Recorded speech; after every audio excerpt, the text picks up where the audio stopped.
나라는 존재는 굉장히 오묘해요. 그래서 나는 누구냐, 너는 누구야? 라고 물으면 모르는 사람이 없을 것 같은데 아는 사람도 없어요. 옛날부터 그래서 이 말이 굉장히 철학적이고 깊이 있는 말로 이렇게 보면서 일반인들은 또 나하고는 관계도 없는 이런 거라고 이렇게 미루어 놓기가 쉽습니다.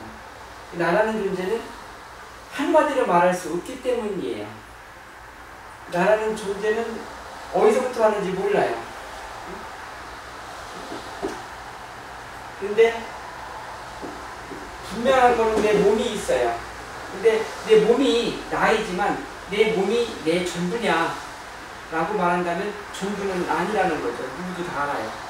또 마음이 있어요. 그럼 그 사람 마음만이 전부냐? 그것도 아니라는 거죠. 그 마음 안에 여러 가지 생각도 있고 감정도 있고 어떤 자기의 지식도 있고 가치관도 있고 이런 것들이 많이 들어있어요. 이거 하나하나가 다 자기고 자기 것이지만 이게 자기 전부는 아니라는 거죠. 또 더 나아가서 이렇게 의식이 있어요. 이렇게 의식이 있는데 의식과 마음 좀 구분이 되시나요? 예. 아, 구분이 되시나요? 네. 의식과 마음이 하나인 것 같지만 지난번에 제가 잠깐 말씀을 드렸죠. 네. 하나인 것 같지만 또 조금 이렇게 달라요. 꼭 짚어서 이거야 라고 규정 지키는 굉장히 어려운 부분입니다. 근데 이해 차원에서 지난번에 이렇게 예를 들었듯이 이해 차원에서 얘기를 한다면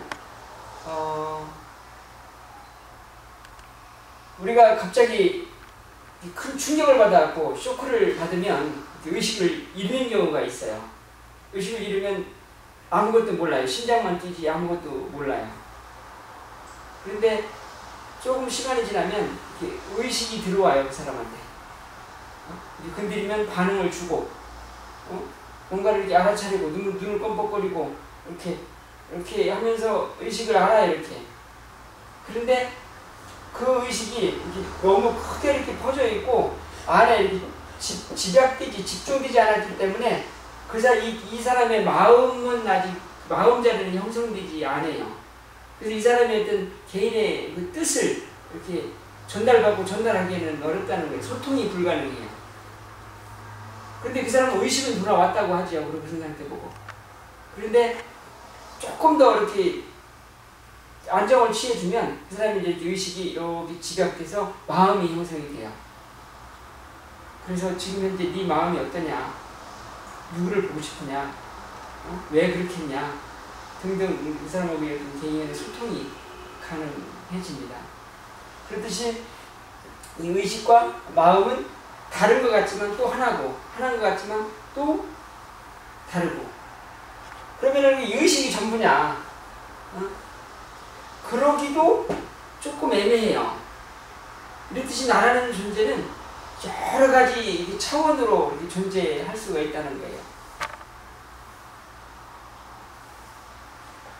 그런데 이 지금 말씀드린 모든 것은 하나의 생명 현상에 불과해요. 또 생명 현상. 이 몸으로 나타나고 마음으로 나타나는 하나의 현상이에요.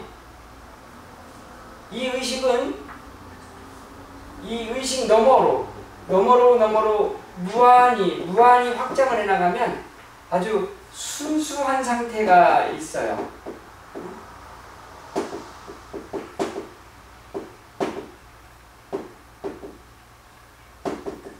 순수의식이라고 여기서는 얘기를 했는데 아주 순수한 상태. 내가 있는지 없는지, 살았는지 안 살았는지 알고 모르고 이런 관계를 넘어선, 그런데 존재해요. 그냥 존재해요. 이렇게. 이런 순수한 상태까지 이렇게 넘어가면 그 자기는 자기가 알아차리지 못하는 영역까지 연결되어 간다는 겁니다. 생명의 근원은 여기서부터 왔다고 이렇게 볼 수 있어요. 여기서부터 이렇게 개체 의식으로 또 마음으로 또 여러 가지 생각이나 지식이나 경험에 의한 자기 어떤 그 기준, 가치관, 뭐 기준 등등에 쌓여있고, 그 다음에 자기 몸이 있고. 그래서 딱 찍어서 한마디로 나는 누구냐 라고 말하기는 어렵다는 거예요.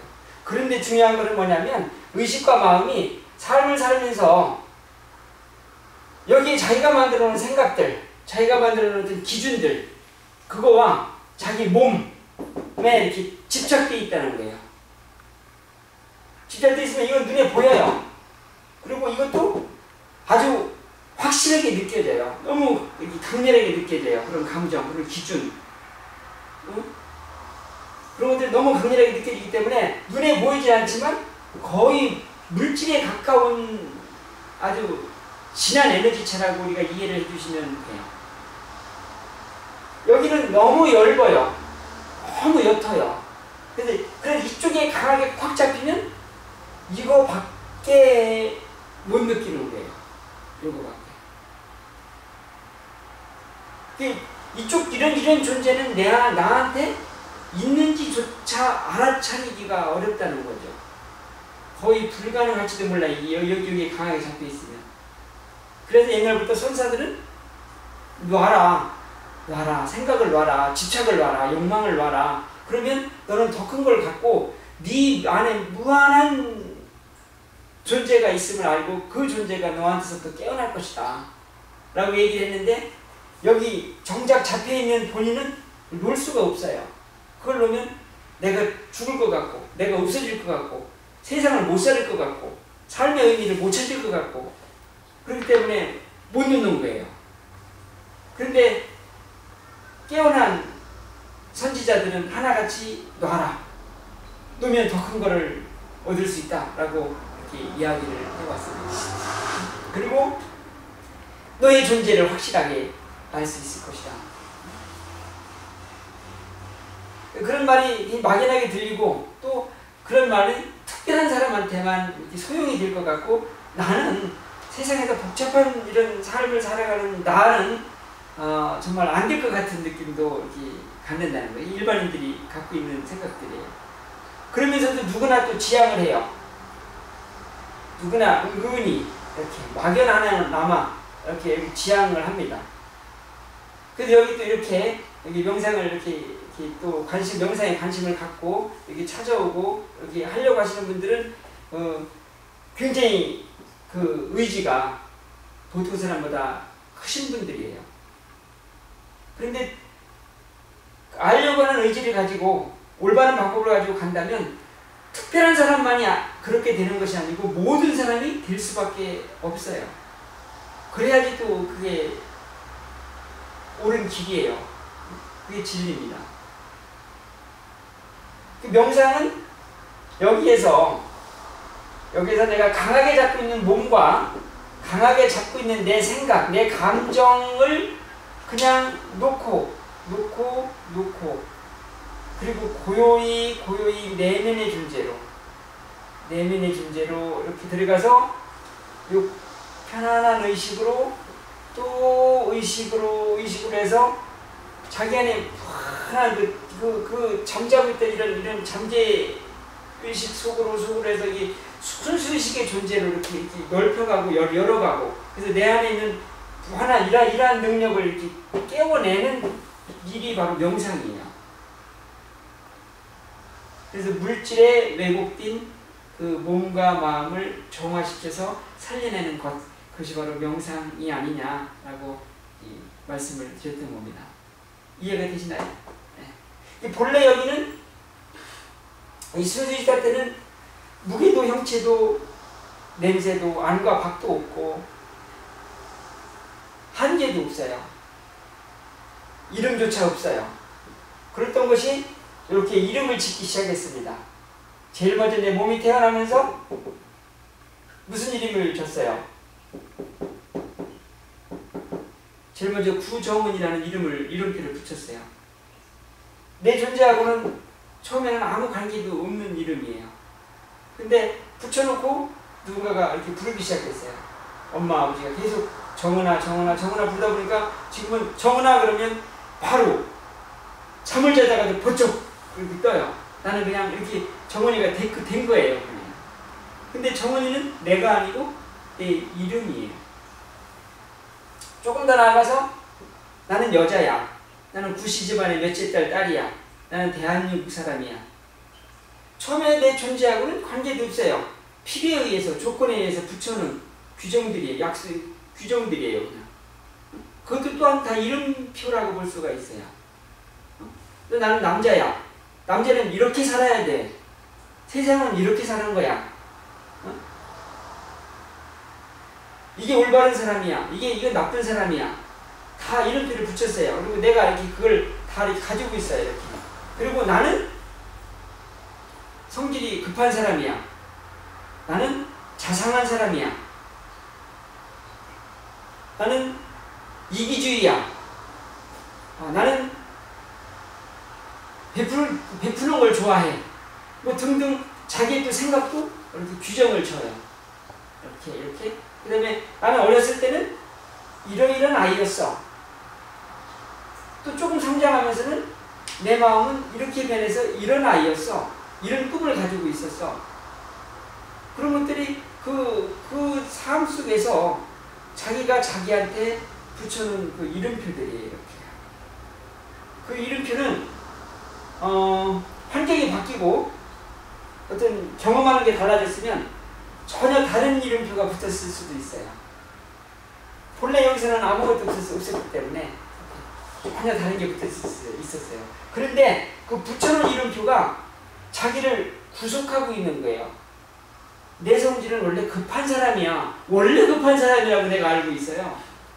그러면은 급한 짓을 하겠죠. 그렇잖아요. 나는 원래 여유로운 사람이야. 그러면 여유로운 짓을 하려고 그래요. 자기가 붙여놓은 이름표가 그러기 때문에.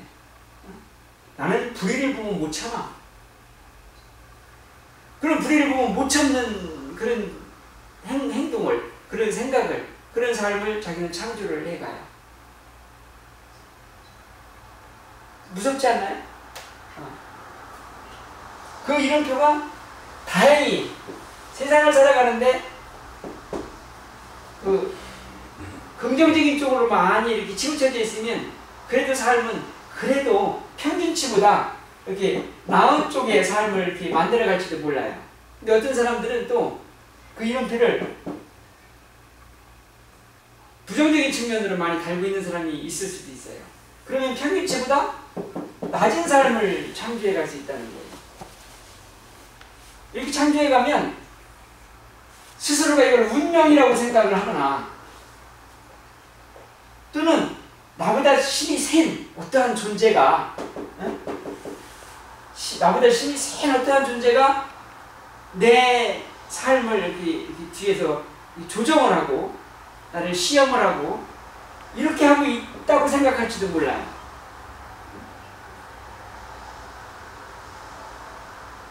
어쨌든 이게 뭐 자기가 이렇게 자기 생각으로 자기 이름표에 의해서 이렇게 막 스스로 창조해 가고 있다는 거는 100% 다 받아들이기가 쉽지 않을지도 모른다는 거죠. 그런데 내 인생 안에 들어온 모든 경험치는 내가 가지고 있는 의식 안에서 내가 가지고 있는 마음과 내가 가지고 있는 몸이 지향하는 대로 그대로 100% 그대로 창조가 되어지고 있다는 겁니다. 나를 통과하지 않고 내 삶이 창조되지 않은 것은 아무것도 없어요. 최소한도 내가 동의하거나 내가 인정했거나 또 스스로 그렇게 몰아붙였거나 다 내가 관여를 해서 내가 만들어낸 결과물들이에요. 내 삶을. 내 삶에 책임질 수 있는 주인은 누구냐면 바로 나예요. 근데 나가 누구냐? 지금까지 설명드렸듯이 나라는 존재는 굉장히 광범위하기도 하고 하나로 이렇게 말할 수가 없는 그런 존재다. 이렇게 무한한 존재를 갖다가 내가 스스로 이렇게 이름 붙여서 나를 이렇게 한계에 져서 이렇게 작은 한계 속에 이렇게 붙잡고 매놨기 때문에 이 한계 속에 갇힌 생각으로 계속 내 삶을 창조해 가고 있는 거라는 거예요. 이해되시나요? 이거를 지금 풀어갈 거예요. 풀어갈 건데 지금 그러면은 지금 할 일은 뭐냐면 그럼 지금 나는 스스로 지금까지 살아온 나에 대해서 어떤 이름표들을 붙여놨는가. 제일 먼저 붙인 이름은 내가 붙인 건 아니지만 구정은, 가광순이라는 이름은 내 본인하고 관계되지 처치에 붙인 이름표예요. 그 이름표부터 시작을 해서 이제 이름표가 붙기 시작을 한 겁니다. 외부에서 누군가가 붙여준 이름도 있고 스스로 생각해서 붙인 이름도 있고 이렇게 이제 덕지 붙여왔어요. 그래서 어떤 이름표를 붙여왔는지 지금부터 한번 살펴보도록 하겠다 이런 얘기입니다.